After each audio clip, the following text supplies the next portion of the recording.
Sallallahu alaihi wasallam. Jadi contoh olahraga kita dalam kehidupan.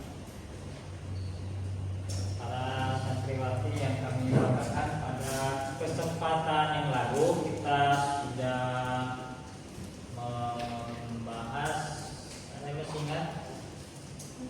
Ya, tantangannya masih ingat?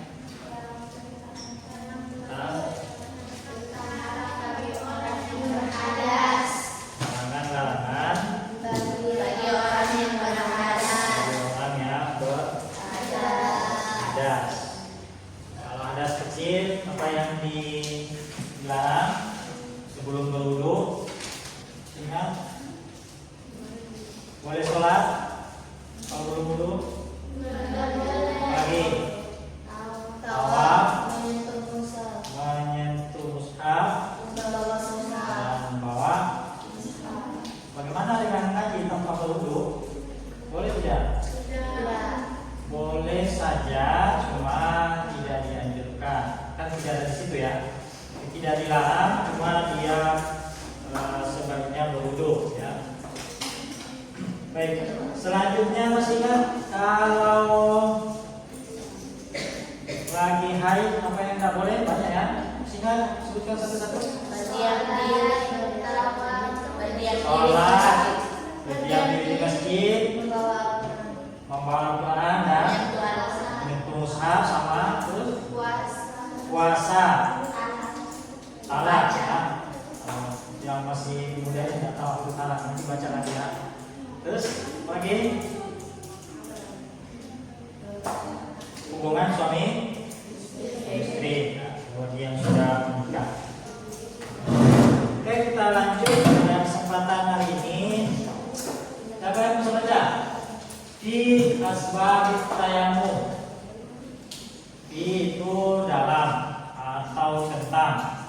Asbab dari kata sababun. Sebab. Tayammum. Berarti judulnya pembahasan tentang sebab-sebab. Pada kesempatan malam hari ini, walaupun pembahasannya cuma pendek, kita akan membahas tentang sebab-sebab tayamum. Kenapa kita boleh bertayamum? Jadi tayamum itu adalah pengganti dari apa? Pengganti dari wudu, sekaligus pengganti dari pengganti mandi. Ustaz, pas mandi? Iya, mandi. Misalnya ada yang sakit, terus haidnya habis, selesai haidnya, tidak boleh kena air, jadi dia diganti dengan tayamum. Ya. Pengganti, ingat dulu, tayamum itu pengganti wudu sekaligus pengganti mandi. Ya, pengganti wudu, pengganti mandi. Jika ada ini halangannya. Nah, siapa bisa baca? Kelas 2 dulu. Siapa kelas 2 sebelah sini? Yo, aku kelas 2. Baca. Yo, siapa baca? Baris pertama. Silakan. Ini di atas. Yo, siapa salah? Ya, baca. Iya, boleh. Ayo baca. Yang atas nih, baris 1 dan 2. Ya, silakan baca. Bukan, di atasnya.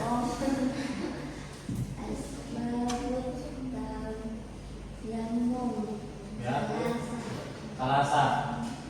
Jadi tadi sebab tayamum ada 4. Ya. Ada 3. Kenapa kita bertayamum? Boleh bertayamum karena ada 3 sebab. Ayo lanjut. Sebelah sini siapa mau baca? Ayo yang belum baca. Kacamata saya. Ya. Ayo baca. Bisa lihat kan? Keras-keras. Pak Kodul. Pak Fakdul ma'i terus wal maradu wal ya terus.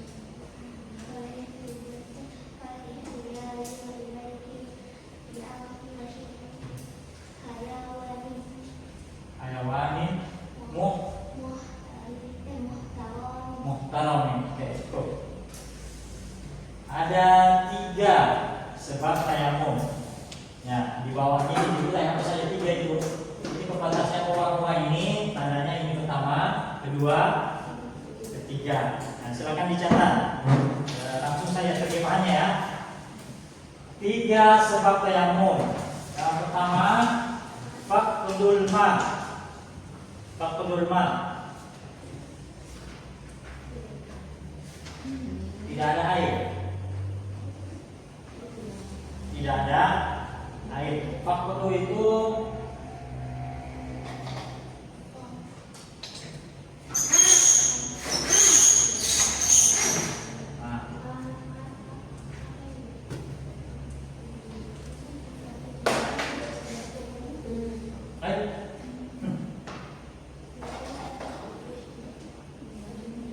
sama. Ini dari kata faqada. Faqada itu hilang. Ya, seorang bilang hilang, tidak ada.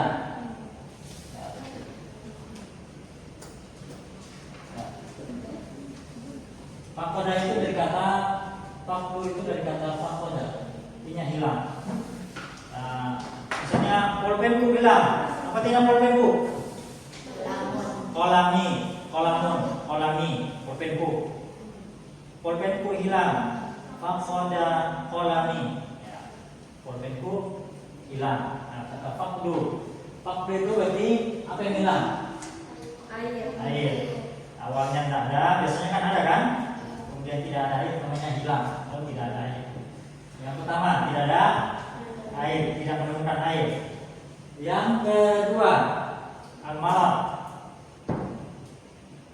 Apa kalian bilang kalau kalian tidak masuk sekolah karena lagi sakit? Pesanannya? Tadi.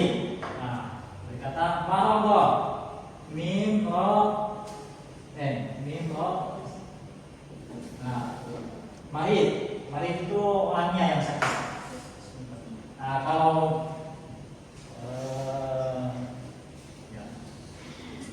marad itu sakit. Ya, kalau marid orangnya sakit. Ya, kalau marad itu sakitnya, dia sakit. Faktor yang kedua karena sakit. Oke, 2 minum. Nah, nanti kutanya satu-satu nanti. Yang ketiga, ihtiyaju ilaihi li'atashi hayawanin muhtaramin. Ihtiyaju dibutuhkan, airnya dibutuhkan karena haus. Apa maksudnya? Jadi airnya ini hanya cukup untuk minum. Kalau dipakai berwudu atau dipakai mandi, airnya akan habis dan tidak ada yang dipakai minum. Bisa dipahami? Ini artinya ihtiyaju ilaihi, airnya ilaihi kepadanya, airnya dibutuhkan karena haus. Ya. Karena haus, hayawan itu makhluk. Ya. Apakah dia binatang, manusia yang terhormat? Nanti kami jelaskan kenapa ada kata terhormat sini. Adakah makhluk yang tidak terhormat? Ya. Jadi ada 3 sebab. Yang pertama hilangnya air, tidak ada air, tidak menemukan air. Yang kedua sakit. Yang ketiga airnya itu hanya cukup untuk minum. Dan kalau dipakai bersuci, orang akan kehausan. Orang, hewan akan kehausan. Saya contohkan. Ini ada air, tapi dipakai minum di rumah, dipakai kasih minum sapi, kasih minum ayam, kasih minum apa lagi yang punya binatang ternak di rumah? Kasih minum kucing. Ya. Nah, kalau airnya dipakai bersuci dan tidak ada dipakai bersuci dan airnya tidak ada diminum, atau tidak ada minum si sapi, si ayam dan sebagainya, maka boleh bertayamum kalau airnya tidak cukup untuk diminum. Kalau dipakai mandi, ya, maka boleh bertayamum. Itu maksud dari yang ketiga ini. Bisa dipahami ya? Paham ya? Jadi airnya sedikit sehingga hanya cukup untuk minum. Airnya dia tidak duduk tapi bertayamum. Saya ingin jelaskan lebih panjang.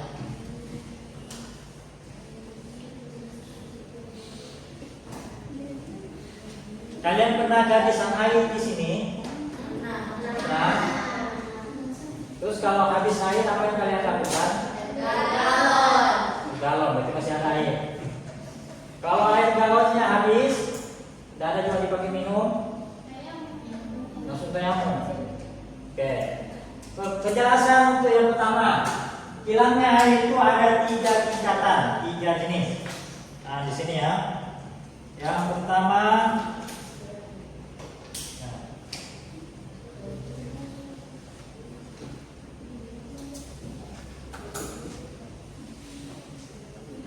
pertama, tidak ada air di tempatnya, tapi dia yakin di tempat yang dekat-dekat di sini ada air.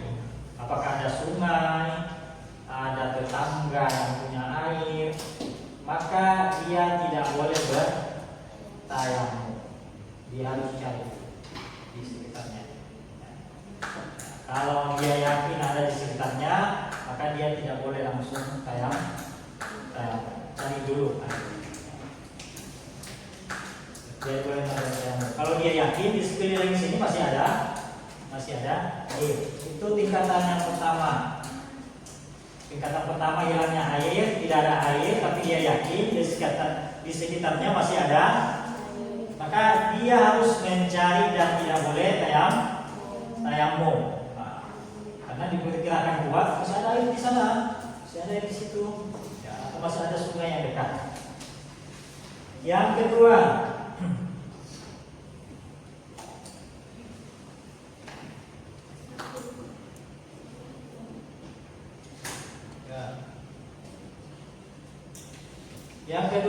tadi yakin ya, yang ini yang selanjutnya dia memperkirakan ada air. Tadi yakin ada air, maka dia tidak boleh tayamum.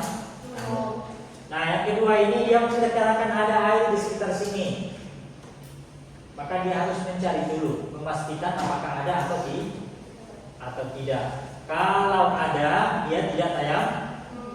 Kalau tidak ada, dia baru boleh tayamum. Jadi bentuk yang kedua, bentuk yang pertama tadi dia yakin ada, maka tidak boleh tayamum. Karena sudah lihat dari jauh misalnya ada air di sana, jadi dia tidak boleh tayamum. Ya, bentuk yang kedua, dia memperkirakan ada tapi belum pastikan. Jadi dia cari dulu untuk memastikan. Kalau dapat air dia tayamum, kalau tidak dapat dia kalau dapat air dia berwudu, kalau tidak dapat dia bertayamum. Oke, bentuk yang ketiga.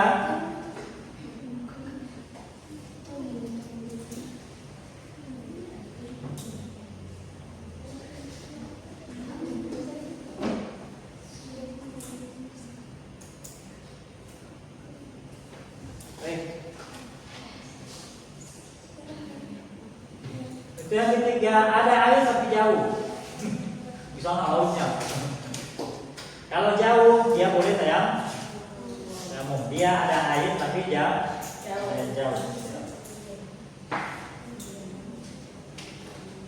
Ya, kalau yang terakhir, jika ada air tapi dia harus tidak terlalu jauh, tapi kalau dia ke sana cukup kesulitan, maka dia boleh Oke, ada beberapa hal ya. Jadi intinya, kalau habis air di sini tidak boleh langsung tayamum. Mesti bisa kita Islami dulu cari air. Ya, bisa ya, langsung tayamum. Oke, bisa dipahami? Ada beberapa hal. Kalau tidak air, kalau yang ini ada di air di sebelah sana, tidak boleh tayamum. Kalau jauh, yakin ada air misalnya di laut sana, tapi jauh, ya tapi untuk ke sana itu butuh waktu dan capek, maka dia boleh bertayamum, walaupun yakin ada air di tempat yang lain tapi jauh. Nah sekarang yang kedua, sakit. Siapa pernah sakit? Pernah sakit semua? Pernah tidak? Kalian sakit kemudian oleh dokter, ini tidak boleh kena air ya. Kena? Sudah pernah. Yang pernah sakit cacat pernah? Sakit cacat, sakit apa lagi? Sarampa. Bukan sarampa ya, sarampa. Nah, itu contoh yang tidak. Oke. Ada 3 tingkatan orang sakit. Nah, oke, 3 tingkatan orang sakit. Yang mana yang boleh tayamum, yang mana yang tidak. Tingkatan pertama, kalau dia kena air akan bisa sangat membahayakan. Kena air bisa bikin mati atau bikin bisa penyakitnya bertambah parah. Nah, ada sakit yang begini? Ada. Banyak ya. Kalau orang sudah operasi, nggak boleh mandi. Ya, kalau dia pergi mandi, itu berbahaya bagi bagian tubuhnya yang sudah dioperasi. Sudah, tingkatan pertama, kalau dia kena air, ya bisa membunuhnya atau menyebabkan sakitnya semakin parah, yang sangat membahayakan. Ya, itu tingkatan pertama. Maka dia harus tayamum, tidak boleh wudhu, tidak boleh mandi kalau dilarang kena air. Yang kedua, tidak membunuh, tapi menambah sakitnya. Ya, contoh, kalau dia tidak kena air bisa sembuh 3 hari, tapi kalau kena air sembuhnya bisa 1 pekan, 7 hari. Maka dia boleh bertayamum, walaupun tidak begitu membahayakan, tidak mengancam jiwa, tidak apa lagi, tidak tambah parah sakitnya, tapi bisa menyebabkan sakitnya semakin lama, atau dia menyebabkan penyembuhannya semakin lama. Ya, contoh penyakit sarampa, apalagi cacat, apalagi biasa, tidak boleh kena air. Panas tinggi, demam tinggi. Koma. Ya, koma itu jenis pertama tadi.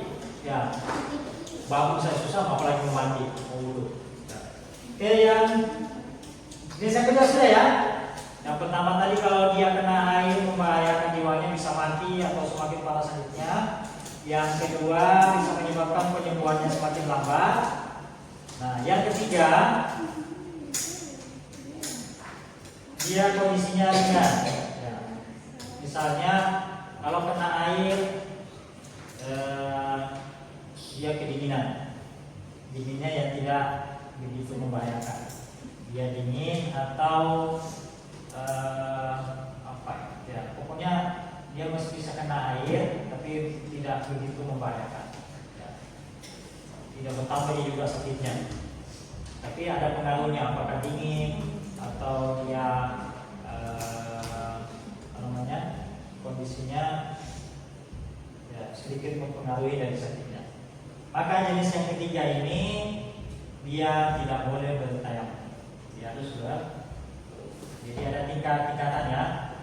Tingkatan yang berat dia harus bertayamum, tingkatan sedang bisa memperlambat penyembuhannya, dia boleh tetap harus bertayamum, boleh bertayamum. Kalau dia yang terakhir tidak begitu mengganggu sakitnya, tidak begitu mempengaruhi, maka dia tidak boleh bertayamum.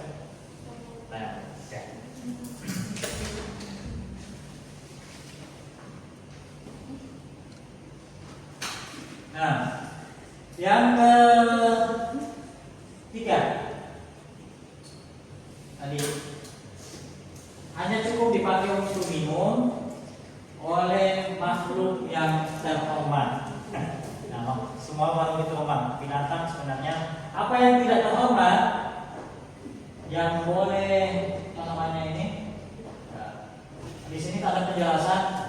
Yang mana yang tidak terhormat? Kalau ada makhluk yang terhormat, berarti ada yang tidak yang mana itu? Dan macam ini sebenarnya pengenalan lain ya, di luar dari tayamum. Cuma karena di sini dijelaskan agak panjang. Kita tuh Tarikus sholati kamu sana Al-Sanil Muqsan Wal Muqaddu Al-Biyu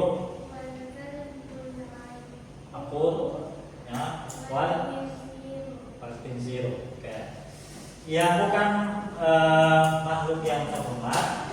Dia maksudnya tidak dijaga apa istilahnya. Jadi kalau orang muslim itu dijaga jiwanya, dijaga hartanya, dijaga kehormatannya. Ada beberapa kelompok yang dia mendapatkan hukuman sehingga sebagian hukumannya itu mereka hukuman mati dalam Islam ya. Yang pertama, orang yang meninggalkan sholat. Saking pentingnya sholat itu, orang yang sengaja meninggalkan sholat dan tidak mau taubat, itu hukumannya bisa hukuman mati. Ya, baru dengar? Ya, itu bisa saja hukuman mati. Walaupun di zaman sekarang tidak ada orang yang dihukum mati karena tidak sholat. Tapi dalam agama Islam bisa saja ditetapkan dia hukuman mati kalau dia sengaja meninggalkan sholat dan tidak mau bertobat dari meninggalkan sholat. Yang kedua, az-zanil muhsan, orang yang sudah menikah, ya, tapi masih zani, berzina ya, dengan perempuan lain. Sudah ada istrinya, tapi pergi sama perempuan lain. Ya, itu termasuk hal yang tidak dilindungi kehormatannya. Yang ketiga, muntad. Wal muntadu, sudah bahasa Indonesia? Apa sihnya? Muntad. Pernah dengar? Muntad itu orang yang keluar dari Islam. Ya.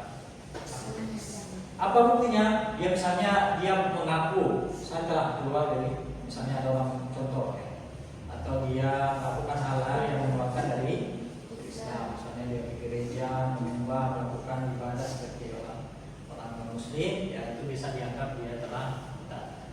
Yang selanjutnya, ini bahasa Indonesia, kafir harbi. Apa itu harbi? Dari kata perang. Orang kafir yang memerangi orang Muslim. Orang kafir yang memerangi orang Muslim. Jadi ada orang kafir bukan non Muslim, tapi dia dilindungi, dia dihormati. Seperti orang-orang Indonesia non Muslim yang hidup dengan kita. Ada mungkin tetangga yang non Muslim kan? Ya, itu dihormati. Ya, tidak dihormati yang mana? Yang mereka yang memerangi orang Muslim. Ya, seperti Israel. Nah, itu kan jelas dia memerangi orang Muslim. Yang saya apa? Kalbul akul. Kalbu itu apa? Kalbu, apa bedanya hati dengan anjing? Kalbun, hati. Kalbun, anjing. Anjing, kan? Anjing. Akul, apa itu akul? Ya, anjing gila. Ya. Anjing gila itu yang mengganggu itu dianjurkan untuk dibunuh daripada nagih orang, karena tidak apa orang digantikan nagias dunia, dan itu rabies berbahaya, maka dia dianjurkan perintahkan. Yang terakhir, wal khinzir. Wal khinzir. Qulima alaikum al-maitatu wad damu wa lahmul khinzir. Khinzir. Sampai sini tahu. Babi. Nah. Oke. Jadi, misalnya saya contohkan ini. Ada kita minum. Kemudian ada yang punya kucing misalnya, dan bisa minum, atau apa, ayam, apa biasa minum banyak.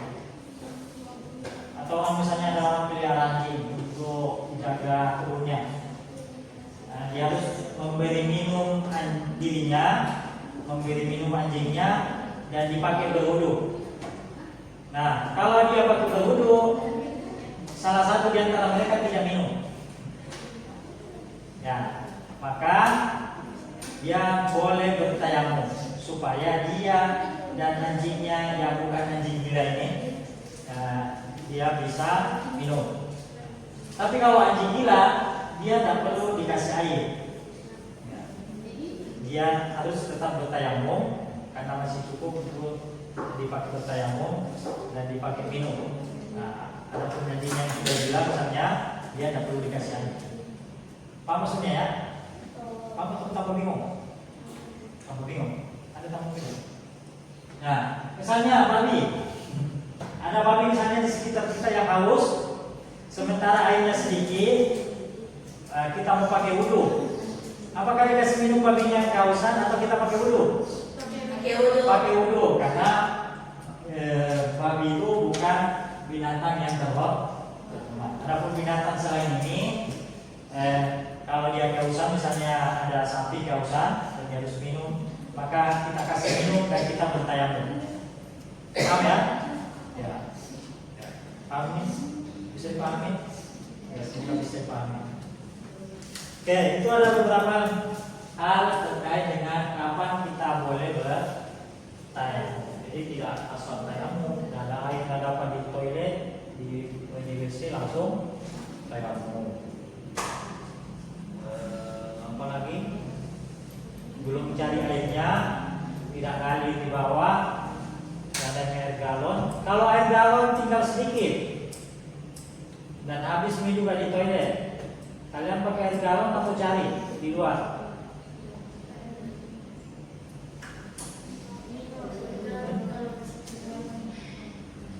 Terus apa kalian minum kalau dipakai juga air galon? Nah, cari dulu, baru itu baru tayang. Jangan habiskan air galonnya, sementara air galonnya belum datang. Ya, Anda cari dulu. Supaya Anda bertayamum daripada habiskan air galon untuk wudu atau untuk mandi. Apa yang kita bisa pahami dari sini? Yang kita bisa pahami bahwa agama itu mengatur tentang prioritas. Tahu prioritas? Apa dibilang prioritas? Ini lebih penting. Ini penting tapi di bawahnya. Ini penting tapi lebih di bawah lagi. Yang mana didahulukan? Yang paling penting, yang cukup penting, yang kurang-kurang penting. Nah, mana yang penting antara berwudu dengan minum?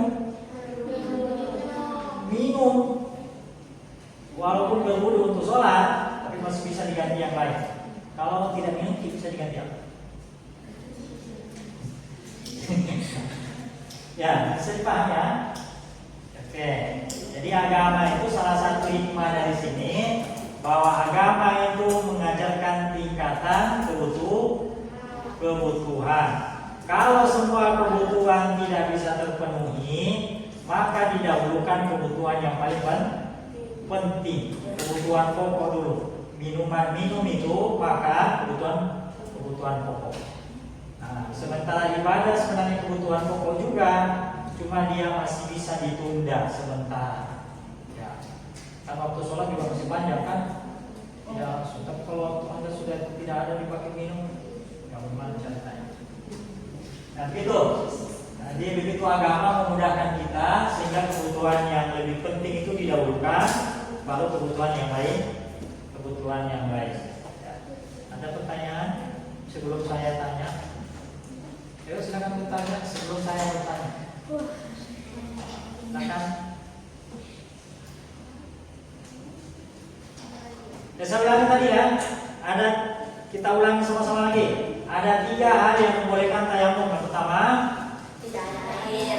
tidak ada air. Yang kedua, Sakit. kondisi sakit. Yang Air hanya cukup untuk minum. Airnya tidak hanya cukup untuk minum. Dan sementara ada ya cukup situ saja ya. Ada beberapa kelompok yang tidak dijaga kehormatannya. Apa saja sini? Orang yang meninggalkan sholat, orang yang sudah menikah, berzina, kemudian Murtad. orang kafir yang memusuhi orang Islam, gila. Ya. Yang terakhir, babinya yang mesti gila. Ya, ketiga Pak. Tapi beberapa yang tidak dijaga kehormatan. Sehingga kalau dia haus, sementara kita mau berwudu, kita diperintahkan untuk mendahulukan berwudu daripada memberikan air minum, walaupun airnya nanti ada yang kehausan. Ada 3 tingkatan atau beberapa tingkatan hilangnya air, tidak ada air. Yang pertama, kalau yakin ada air di sekitar, maka tidak boleh tayamum. Kalau kira-kira ada air, apa dilakukan? Memastikan. Gimana cara memastikannya? Ya, cari di tetangga, cari dulu. Ya. Kalau ada berarti kita boleh. Kalau tidak ada, baru bertayamum. Yang kedua, selanjutnya airnya ada di laut sana, kelihatan lautnya, tapi jauh. Berarti kita tayamum atau ke sana? Tayamum. Oke. Dan selanjutnya, kondisi sakit. Ada berapa tingkat? 3. Tingkatan yang paling pertama, kalau kena air menyebabkan semakin parah atau bisa mati. Solusinya dia harus tayamum. Tingkatan kedua, dia bisa menyebabkan penyakitnya semakin parah atau semakin lama apa solusinya? Dia tayamum. Yang ketiga, ya akibatnya kalau kena air ringan saja, hanya dingin sedikit atau hanya perlu dilap saja, ya, misalnya kena basah, maka dia harus bertayamum, harus berwudu. Bisa dipahami ya? Sudah dipahami? Oke, kita mau tes dulu. Sudah siap? Ada pertanyaan? Silakan tanya dulu sebelum Ustaznya tanya. Pertanyaannya tak keluar dari pelajaran kita tadi. Dan tidak ada pertanyaan. Silakan kalau ada yang menanyakan. Ada 3 tingkatan sakit dan ada solusinya. Apakah boleh tayamum atau tidak boleh tayamum? Ayo. Tingkatan pertama, sakitnya gimana? Hah? Bagaimana kondisi sakitnya? Sudah jelaskan. Koma, ya koma. Sakit apa itu kalau koma? Gimana kondisinya? Berat atau ringan? Berat. Kalau berat apa solusinya? Apakah dia wudu atau tayamum? Tayamum. Ya. Kondisi yang kedua, tadi berat, sekarang di bawahnya berat. Kalau berat itu kalau kena air bisa mati atau panas sekali sakitnya. Nah, kalau yang kedua, kalau kena air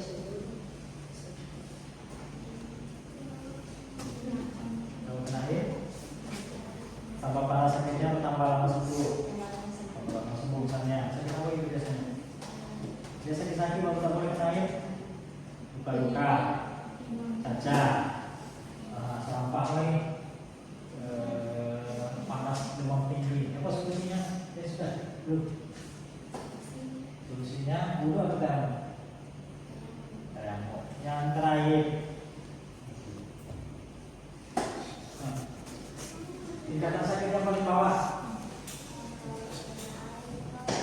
Kalau kena air, dan kenapa jiwa ini atau ya, apa solusinya? Ya tetap harus sholat. Ya, yang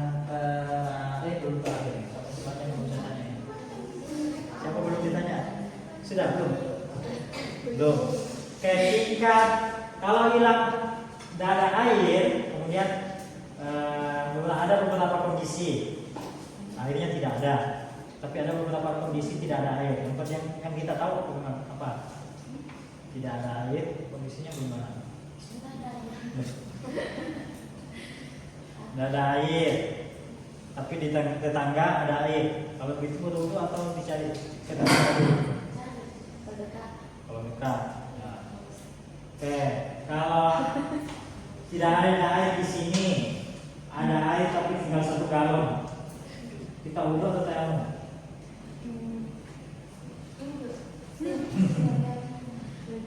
Udah atau tayamum? Kenapa tayamum? Karena masih ada air. Hanya cukup kalau kita kasih air sini udah ini. Ya. Oke, kalau airnya jauh dilihat, bisa di sungai sana tapi jauh. Kalau jalan ke sana bisa buka kakinya. Nah, solusinya dia harus ke tempat air itu atau dia cukup tayamum? Tayamum. Kenapa? Karena jauh dan butuh memberatkan untuk pergi jauh. Ya. Bisa dipahami ya? Ya, itu pelajaran kita hari ini. Kenapa kalau jauh kita tidak perlu ke sana walaupun sudah kita yakin ada air? Karena agama itu tidak menyulit. Agama itu memudahkan, bukan menyulit. Jadi kita diperintahkan tayamum kalau dalam kondisi 3 tadi untuk memudahkan. Kalau harus pergi sana cari air dulu dan lama, akhirnya menyulitkan. Oke, selesai cukup untuk pertemuan hari ini. Sebagai kesimpulan, ini dibawa belum ditanya ya? Ya sudah. Ada 3 hal, ada wudhu. Yang pertama, kesimpulan pertama, wudhu itu pengganti tayamum itu pengganti bukan pengganti wudhu dan mandi. Pengganti airnya apa? Teguh. Selanjutnya ada 3 hal kondisi yang kita boleh bertayamum. Karena sakit, tidak ada air, ada air tapi hanya cukup untuk berminum. Nah, ada beberapa yang tidak dihormat. Kemudian yang terakhir ada beberapa jenis atau hal yang sehingga penghormatan agama itu hilang. Salah satunya kalau seseorang meninggalkan sholat dengan sengaja, ya, maka dijaga sholatnya ya, dijaga sholatnya. Karena orang yang tidak menjaga sholatnya itu hilanglah penghormatan agama terhadapnya, ya, sehingga bahkan dia bisa dihukum kalau dia meninggalkan sholat. Walaupun di lingkungan kita tidak ada orang yang dihukum mati atau dipenjara kalau meninggalkan sholat, tapi agama memperbolehkan orang dihukum kalau meninggalkan sholat, ya, selama ada lembaga dan negara yang memperlakukan. Kita cukupkan pertemuan hari ini, semoga bermanfaat dan bisa diamalkan. Nanti ya, kalau hilang air jangan langsung bertayamum, cari dulu di sekitar. Kalau tidak dapat, sampai di Islam belum dapat, barulah ada bertayamum.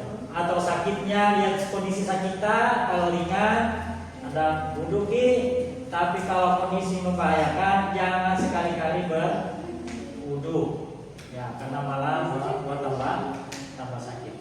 Kita cukupkan pertemuan hari ini dengan baca alhamdulillah.